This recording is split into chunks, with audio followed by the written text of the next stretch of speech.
Hello, ladies and gentlemen, and welcome back to the Ultimate Doctor Who Marathon. This is the show where I take a look at every classic Doctor Who story, plus a bunch of big finish audio dramas, one episode a day, 7 days a week.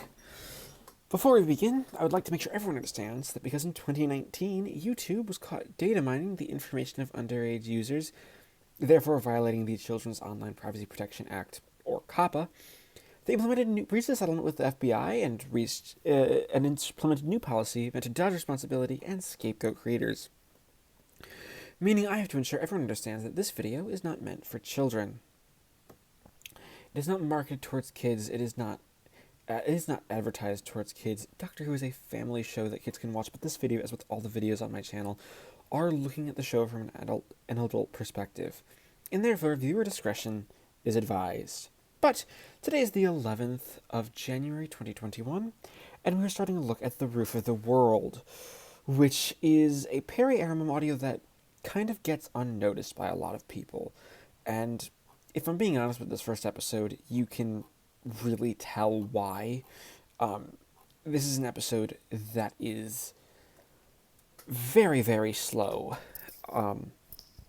It runs about 26 minutes in total, and even that feels really long because, I hate to say it, not a lot happens.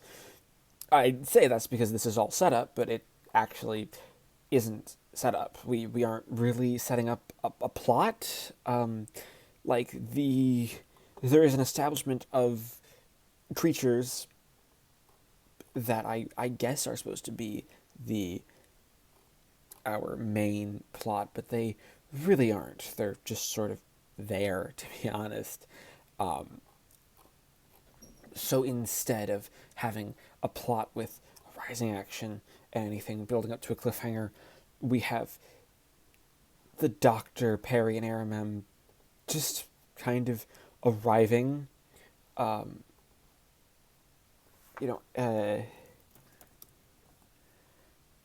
They're arriving in Tibet in 1917 for a cricket match.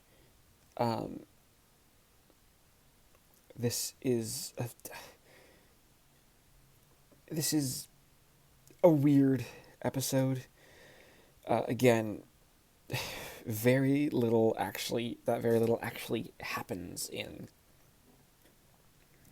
The Doctor has a love of cricket, so that love of cricket is the force of this entire story. Is that, remember, the Doctor likes cricket, so therefore we're going to do a story all about cricket, instead of, actually telling, instead of actually giving us a new story or something different. It's here's a bunch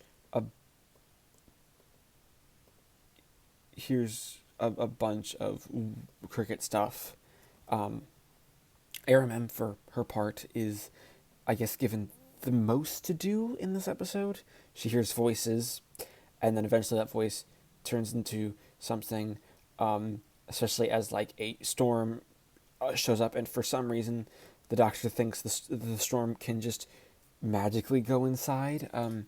I get that, that's setting up intrigue, but, there's not a whole lot of actual intrigue set up in this first episode, by any of the characters. It's really just, okay, we're kind of taking this as read, that, okay, that this is what the story's going to be, and that is definitely not something that I would say should be done in a story like this. It's just something that is done, and if I'm being honest, I don't entirely enjoy it. There are a couple of nice things. Perry and Erimem's relationship is good. We continue the whole trend of Erimem learning to read. There's something right there for them.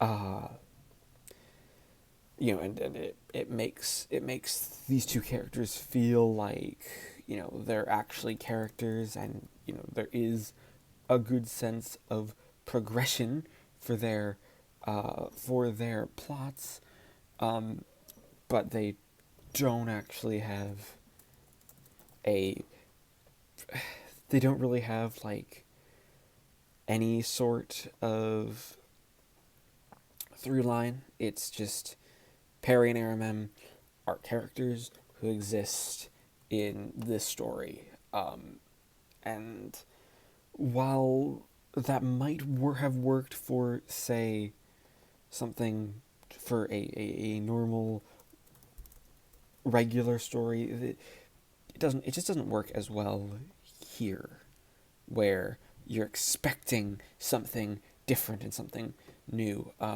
The story was written by a man called Adrian Bridlesford, who is more known for writing the script to The Dark Dimension, which was an unproduced 30th anniversary special, and also stealing documents and committing fraud and being sent to prison for fraud. Yeah, that's honestly, his story is more interesting than anything that this story does. Um, and that is kind of sad that, this story is less interesting than, you know, the story about a dude committing fraud. Um, I will say I like Davison. Davison's always enjoyable. Um, but they're just. This is just a story where there just isn't all that much here. You get your part 1, part 2, part 3, part 4 structure to go through, but this first episode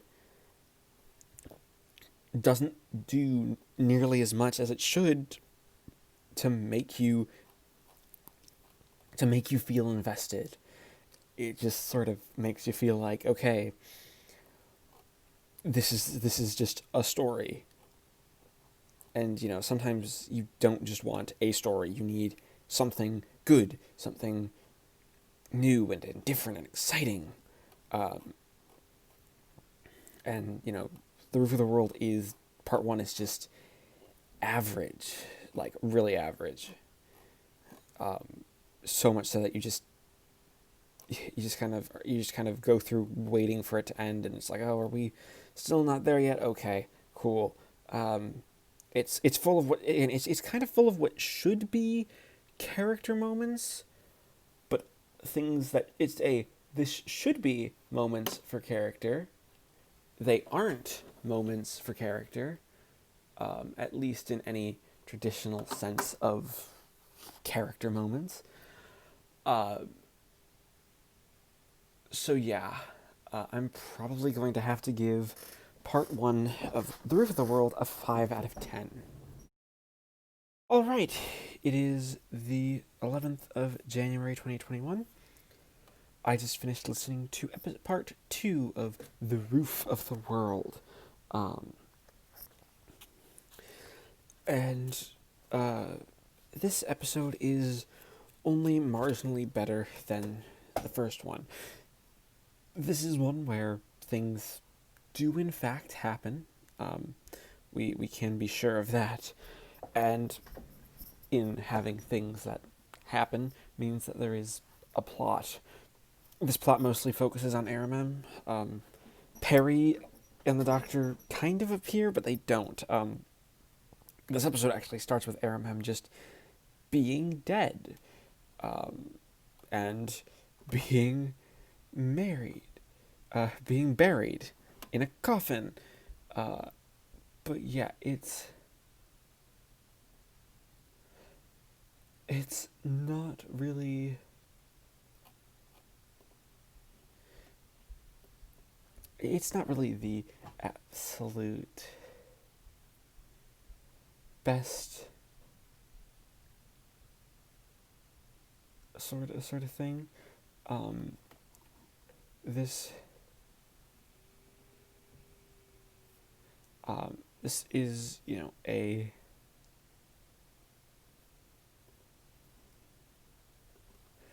this is a very interesting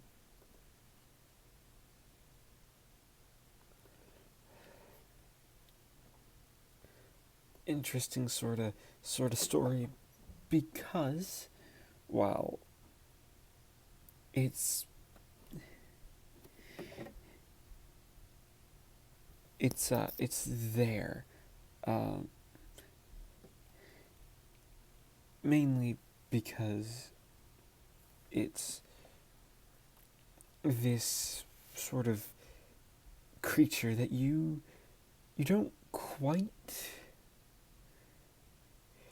you don't quite get to see as like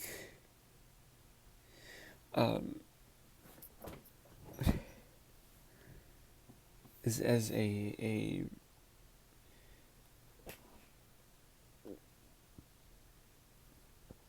as a as a as a thing, but you have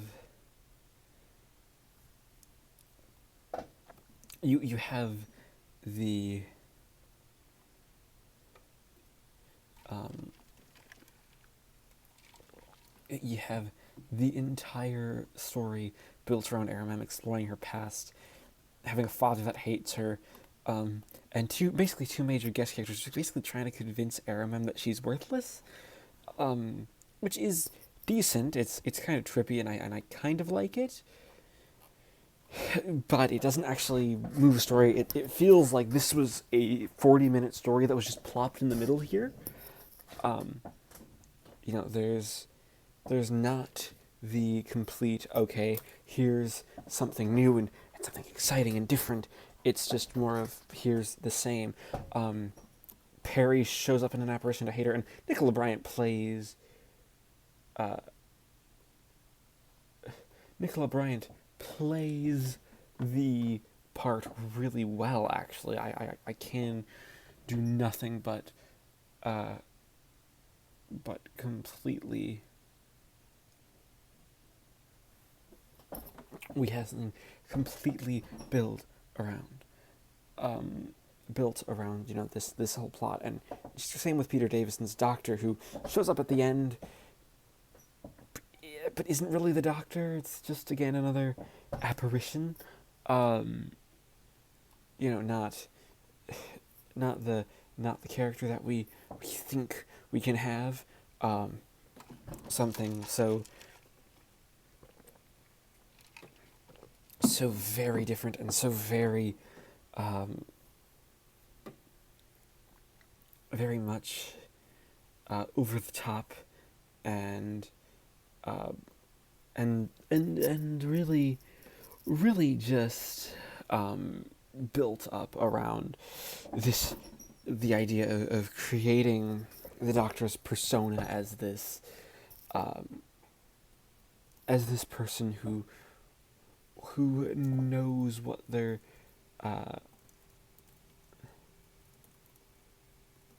knows what they're doing. I won't say this is an amazing episode, but it's decent. You also have two really, really solid members of the guest cast. You have Edward D'Souza sort of guiding Erimem through this. Edward D'Souza, of course, was in Mission to the Unknown, and he's just really, really good here. Though it's it's nice to see him as a different character. But William Franklin, perhaps as Erimem's father, is the better choice here. I say that because this is his only appearance, but he narrated the 3rd through 5th series of The Hitchhiker's Guide to the Galaxy on radio, and he has a really, really commanding voice. Him and Caroline Morris have this great chemistry, even though they don't actually share scenes. And it is heartbreaking to see Erimem essentially given that sort of broken heart, because her heart does break in being told that her father never really loved her, which is again just such a harsh thing for anyone to face. I really like what everything that this story kind of is going for.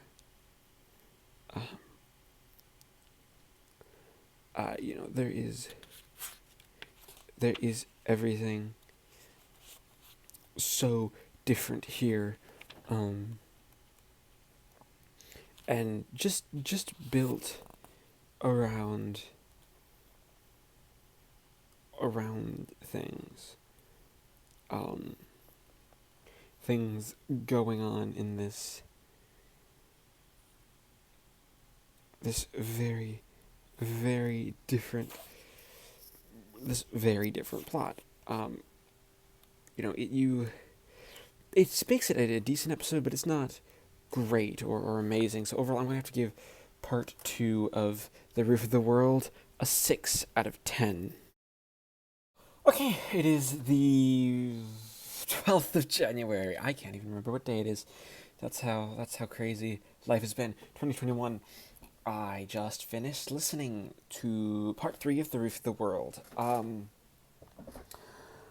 Part 3 is where we go back to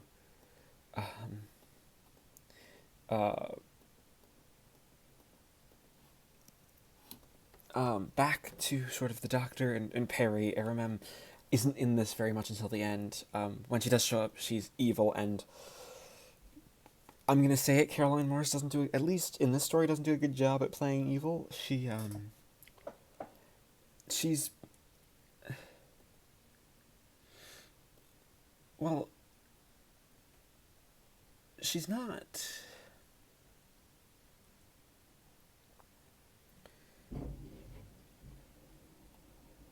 she's not the,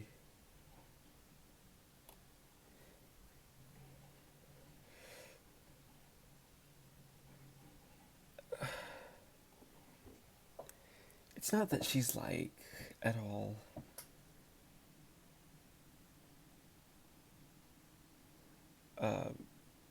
it's not that she's,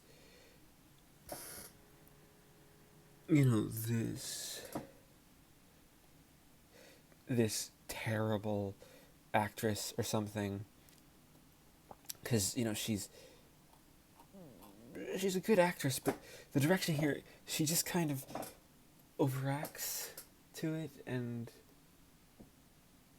if I'm gonna be honest, I don't really like that performance. It's um uh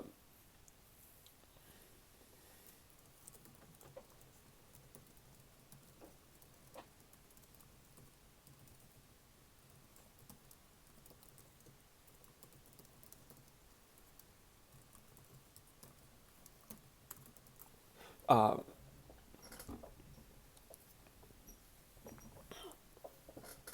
it's this, she's taken over by a creature. We don't ever know really what the creatures are. Honestly, this is a really really weak episode. Um just just because it's taking away everything that was interesting. D'Souza and Edward D'Souza isn't as fun here in this episode. He's just kind of there, as uh, as the um,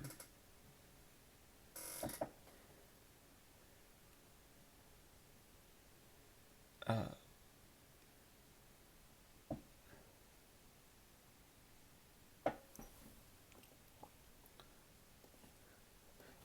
it's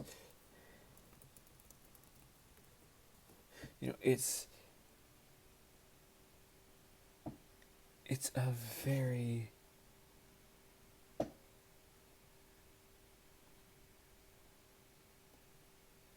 it's a very different sort of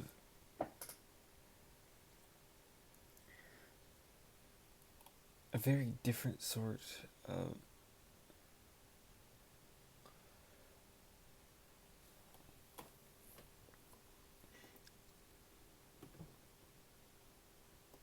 it's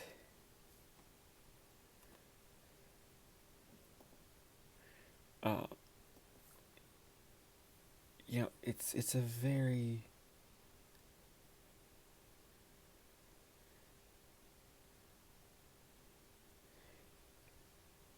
it's a very weird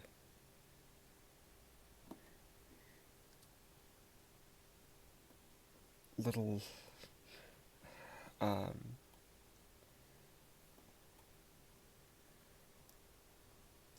it's a very different sort of thing. um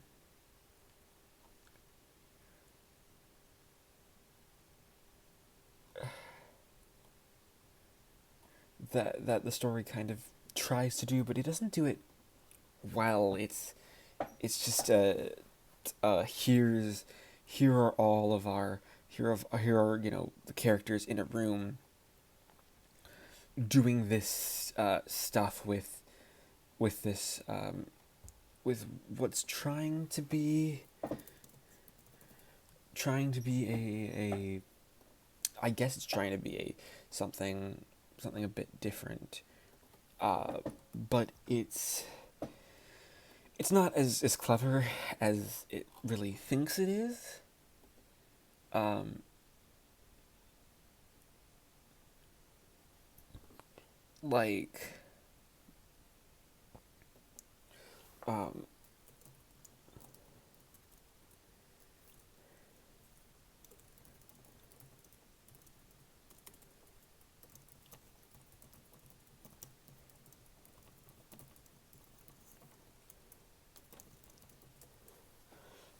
um, uh,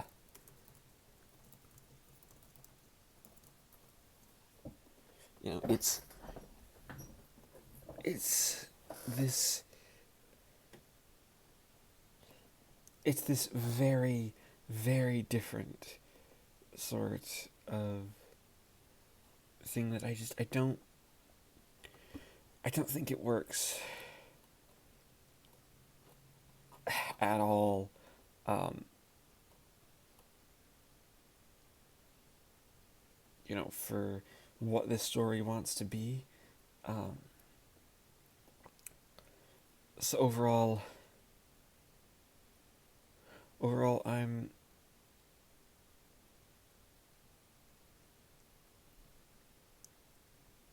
going to have to give part 3 of Through the World a 3 out of 10. Yeah, that's about right. 3. Okay, it is the 12th of January 2021. I just finished listening to part 4 of The Roof of the World. This concluding episode, not good. Yeah, no, none of these episodes really are good in any way. I mean, it's one of those stories where you have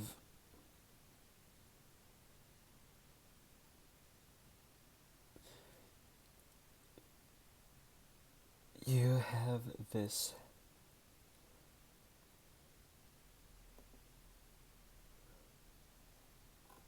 you have this very very different sort of story where you don't get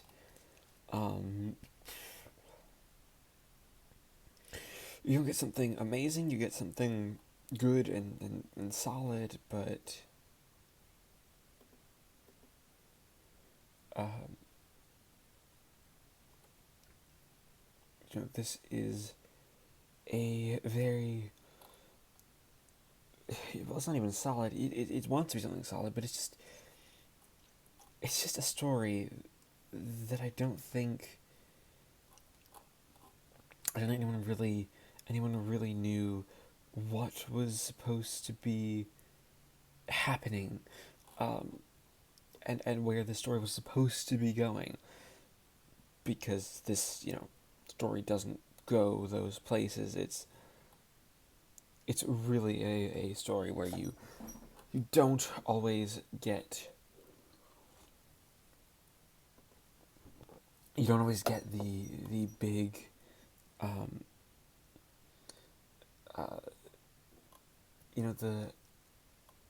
the big different sort of plot. You just get a story as it that stands essentially as here's here's a bunch of here's a bunch of things where the story plays around with everything that that the story wants to be.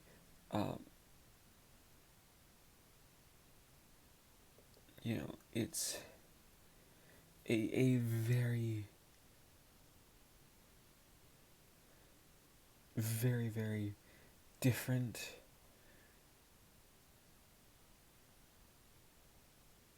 a very different sort of plot is built on this whole stuff, with this with the idea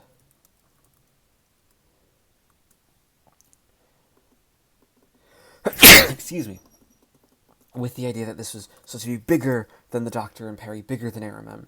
Erimem's back alive because reasons.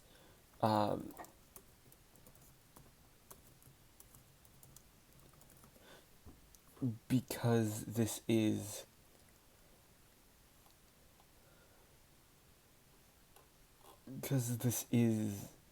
a different sort of story. Like you don't get to see what the story brought. Instead, you get something very, very different and very, very, very much a